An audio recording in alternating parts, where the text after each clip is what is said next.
Second year chemistry chapter number 12 है। तो इसमें आज हम देखेंगे कि इंडस्ट्री में अल्कोहल्स को कैसे प्रिपेयर किया जाता है। तो अल्कोहल्स में जो ज़्यादा इंपॉर्टेंट हमारे पास मॉलिक्यूल्स हैं वो मिथाइल अल्कोहल और इथाइल अल्कोहल ही है। तो सबसे पहले हम देखते हैं कि मिथाइल अल्कोहल को कैसे प्रिपेयर किया जाता है। तो पहले जो मिथाइल अल्कोहल्स थी उसे प्रिपेयर करने के लिए हम वुड की डिस्टिलेशन करते थे। डिस्टिलेशन करना वुड की डिस्टिलेशन मीन्स वुड को हम हीट करते थे in the absence of oxygen, और इससे हमें कार्बन मोनोऑक्साइड और हाइड्रोजन वगैरह मिलते थे और वो आपस में रिएक्शंस करके मिथाइल अल्कोहल बना देते थे। तो हमें यहाँ से मिथाइल अल्कोहल मिल जाया करते थे, इसलिए इसका सेकंड नेम हम इसे वुड स्पिरिट भी कहते हैं। तो ये भी याद रखिएगा कि मिथाइल अल्कोहल जो है इसका सेकेंड नेम वुड स्पिरिट है। इसके बाद अब हम इसे कमर्शियल इंडस्ट्रीज़ में कैसे प्रिपेयर करते हैं। हम कार्बन मोनोऑक्साइड हाइड्रोजन गैस को कुछ कंडीशंस के ऊपर एक दूसरे से रिएक्ट करवाते हैं और हमारे पास मिथाइल अल्कोहल बन जाता है। ये कंडीशंस क्या है, हम यहाँ पे दो कैटलिस्ट यूज़ करते हैं। एक जिंक ऑक्साइड यूज़ होता है कैटलिस्ट, और उसके साथ क्रोमेट CR2O7 यूज़ होता है। और इसमें जो टेम्परेचर है वो 450 डिग्री सेल्सियस यूज़ होता है और जो प्रेशर है वो 200 ATM यूज़ होता है। तो हमारे पास मिथाइल अल्कोहल ऑब्टेन हो जाता है। तो इसका प्रोसीजर क्या है, सबसे पहले हम अपने ये टू गैसेस जो हैं कार्बन मोनोऑक्साइड और हाइड्रोजन गैस, इनको लेते हैं और इनको प्योरीफाई करते हैं कि इनमें कोई इम्प्योरिटी वगैरह ना हो। उस इम्प्योरिटीज़ वगैरह को इसलिए रिमूव करते हैं कि जो हमने आगे कैटलिस्ट लिए हैं उनकी पॉइजनिंग ना हो, वो ख़राब हो जाएंगे और हमारी जो प्रोडक्ट है वो भी इफ़ेक्ट होगी। तो इसके बाद जो सेकंड स्टेप है, हमने अपनी ये गैसेस जिनको प्योरीफाई किया उनको हमने कंप्रेस करना है कंप्रेसर के साथ, और कंप्रेस कितने प्रेशर तक करना है, 200 ATM तक।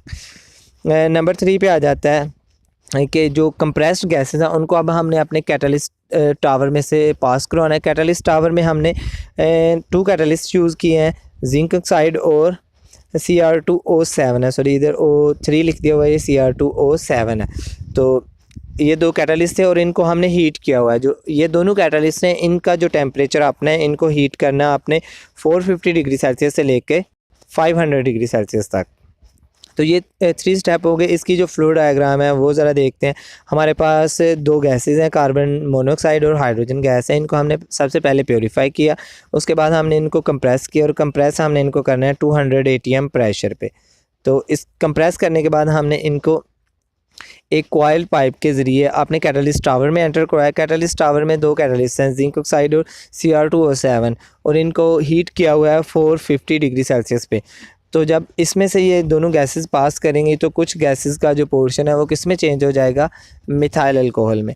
बाद में हम कंडेंसर यूज़ करेंगे। कंडेंसर से जब ये मिक्सचर पास करेगा जिसमें वेपर्स हैं और जिसमें CO कार्बन मोनोऑक्साइड भी होगी और हाइड्रोजन गैस के भी होंगे मॉलिक्यूल्स, और साथ मिथाइल अल्कोहल के वेपर्स होंगे, वो कंडेंस होकर मिथानॉल में कन्वर्ट हो जाएंगे, यानी कि मिथाइल अल्कोहल में चला जाएंगे।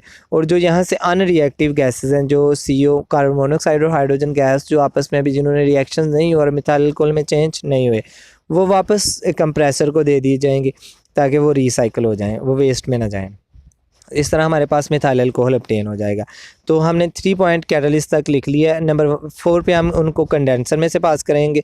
इन catalyst tower CO and H2 react, catalyst tower में ये रिएक्शन होगा और हमारे पास मिथाइल अल्कोहल बन जाएगा। इसके बाद हमारे पास मिथाइल अल्कोहल बन गया। तो मिथाइल अल्कोहल जो है उसको हमने लिक्विड में चेंज करना है बाय यूजिंग कंडेंसर। इसके बाद जो अनरिएक्टिव गैसेस रह गई हैं, जो कंडेंसर में से पास करके आगे हमारे पास मिथानॉल बना है, मिथाइल अल्कोहल बना है, उसमें अभी भी कुछ गैसेस होंगी जो अनरिएक्टिव हैं, क्योंकि जो कैटलिस्ट टावर था उसमें 100% तो कार्बन मोनोऑक्साइड और हाइड्रोजन रिएक्ट नहीं कर सकते, कोई ना कोई उसमें से गैस जो है वो साथ आ जाएगी हमारे प्रोडक्ट के जो चैम्बर है उसमें।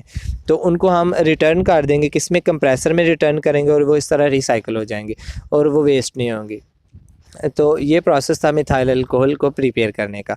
अगर यहाँ तक किसी बच्चे को कोई कन्फ्यूजन हो तो वो ज़रूर पूछिएगा। इसमें जो मेन चीज़ थी याद रखने वाली वो कैटलिस्ट है, और कैटलिस्ट को कहाँ तक हीट किया गया है, ये दो चीज़ें नहीं भूलनी चाहिए।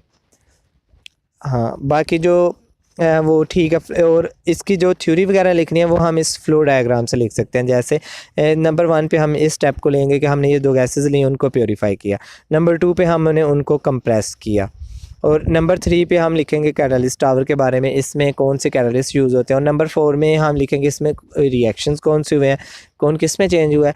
और इसमें से 3 और 4 पॉइंट बना सकते हैं। इसके बाद नंबर 5 पे हम लिखेंगे उनको कंडेंसर में से पास करवाया और वो कंडेंस हो गए। और नंबर 5 पे हम देखेंगे वहाँ पे 6 पे सॉरी जो अनरिएक्टिव गैसेस हैं उनको हमने रिटर्न कर दिया वापस किस में, कंप्रेसर में। तो हम ये फ्लो डायग्राम को अगर अच्छी तरह बना लें और इसे याद रखें तो इससे हम इसका प्रोसीजर लिख सकते हैं। बाकी अगर इसमें से कोई क्वेश्चन हो तो ज़रूर पूछिएगा। थैंक यू एंड अल्लाह हाफिज़।